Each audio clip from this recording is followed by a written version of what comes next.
Bună ziua și bine v-am găsit! Acesta este vlogul meu pe care o să postez anumite jocuri. Numele meu este Andrei și sper să fac cât mai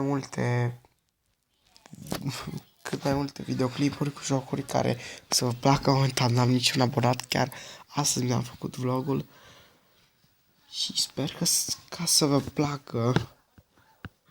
Eu o să postez, cred că o să încep cu Minecraft Pocket Edition. M-am gândit că ar fi mai bine, nu? Sau? Vă spuneți dacă vă place.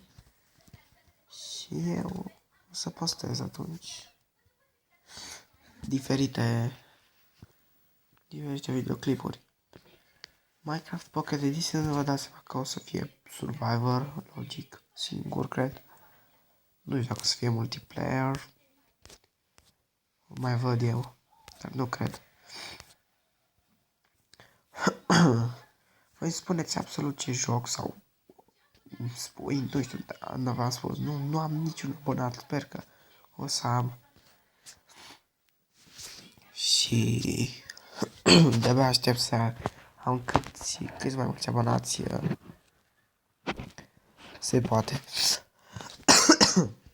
Acum eu cer scuze, sunt un pic răcit, dar o să treacă în câtva timp, sunt sigur. Și cam atât cu acest episod.